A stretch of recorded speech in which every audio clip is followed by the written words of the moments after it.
10 ఏళ్ళు రాష్ట్రాన్ని దోసుకున్నాడు. ఇవాళ నువ్వు దిగిపో అని అంటుండు. మిత్రులారా, మీరు ఆలోచన చెయ్యండి. నాకేం లేదు కోరికలు. ఆయనను పట్టుబట్టాలనుకున్నా, పట్టుబట్టినా, పని బట్టినా, పడగొట్టడమే కాదు, ఆ కుర్చీలో కూర్చున్నా. జీవితంలో నా లక్ష్యాన్ని నేను నెరవేర్చుకున్నా. ఇక మీ లక్ష్యాన్ని నెరవేర్చడానికి మీ సోదరుడిగా కష్టపడాలని నేను అనుకుంటున్నా. నాకు ఇంకేం కోరికలు లేవు. నన్ను ఇబ్బంది పెట్టినోని, నన్ను జైలు పెట్టినోని ఖచ్చితంగా జైలు నుంచి బయటకు వచ్చిన రోజు ఒక మాట చెప్పిన, తొడగొట్టి చెప్పిన, నేను పడగొట్టే వరకు కళ్ళు ముయ్యను అని చెప్పి పడగొట్టి చూపించిన. ఇవాళ మీ అందరికీ నా విజ్ఞప్తి ఒక్కటే, 10 ఏళ్ళు ఆశీర్వదించండి.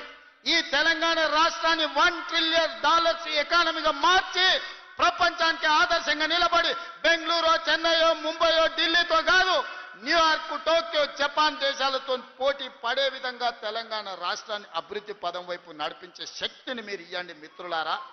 మీరిచ్చే శక్తితోని మూసీ నది ప్రక్షాళన చేస్తా, రీజనల్ రింగ్ రోడ్డు నిర్మిస్తా, భారత్ ఫ్యూచర్ సిటీని ప్రపంచానికి ఒక గొప్ప నగరంగా అందిస్తా.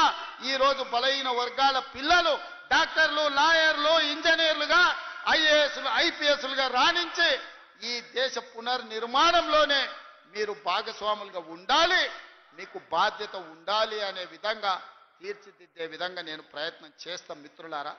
అందుకే ఇవాళ మిమ్మల్ని అందరిని అడగదలుచుకున్నాం. లక్ష్మీ నరసింహస్వామి కాళ్ళ దగ్గర ఈరోజు మనందరం కూర్చున్నాం. ఆ స్వామి సాక్షిగా అభివృద్ధి చేసే శక్తిని ఇవ్వండి. ఈ తెలంగాణ రాష్ట్రాన్ని, ఆగమైన తెలంగాణను మనం పునర్నిర్మించుకుందాం. ఇవాళ ఒక్క నోటీస్ ఇస్తేనే ఆయన ఆగమాగం అవుతున్నాడు. నెలల కొద్ది జైళ్ళల్లో గడిపిన మేమేమనుకోవాలి? నువ్వు దేవుడువా?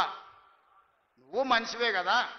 ఆనాడు ప్రధానమంత్రిగా పనిచేసిన పివి నరసింహారావు ఒక సెషన్స్ మేజిస్ట్రేట్ ముందర పోయి చేతులు కట్టుకొని నిలబడ్డాడు కోర్టు నోటీస్ ఇస్తే. మీకెందుకయ్యా అంత బలుపు? మీరు చేసిన తప్పులకి ఇవాళ కమిషన్ నోటీస్ ఇచ్చింది. జవాబు చెప్పాల్సిన పోయి ఎదురుదాడి మా మీద చేస్తున్నారు. నువ్వు మా మీద దాడి చేసుడు కాదు, ఇది కాళేశ్వరం కమిషనా, కాంగ్రెస్ కమిషనా అడుగుడు కాదు. నీ పార్టీలో ఉన్న దయ్యాల గురించి నీ బిడ్డనే చెప్పింది కదా. ఆ దయ్యాలు, కొద్ది దయ్యాలు ఎవడో తెలంగాణ ప్రజల్ని ఎట్లా పట్టి పీడిస్తుండ్రో ఇవాళ నీ బిడ్డ అడిగిన ప్రశ్నకు సమాధానం చెప్పమని బీఆర్ఎస్ నాయకులను అడుగుతున్నా. ఇప్పటి నుంచి అది దయ్యాల రాజ్య సమితే తప్ప అది భారత రాష్ట్ర సమితి కాదు, అది దయ్యాల పార్టీ అని మన కార్యకర్తలు ఊరూరాలు చెప్పాలి. ఎవడు కనిపించినా ఒకటే చెప్పారు, అరే దయ్యాలు వచ్చినాయి రా భయ అని. ఇంకా వాళ్ళని పేరు పెట్టి పిలువకారు, ఎక్కడ కూడా కనిపిస్తే చాలు దయ్యాలు వస్తున్నాయని ప్రజలకు చెప్పండి.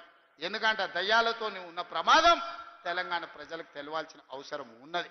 అందుకే మిత్రులారా, మళ్ళొక్కసారి చెప్తున్నా, మళ్ళసారి గెలవడానికి, ఆలేరు అభివృద్ధి చేయడానికి మీ సోదరుడికి ఏం మీకు కావాలనో, పరిష్కారం కావాలనో, ఏం అండగా నిలబడాలో మీరు చెప్పండి. అన్ని పనులు చేసి పెట్టే బాధ్యత నాది. ఎందుకంటే ఆలేరులో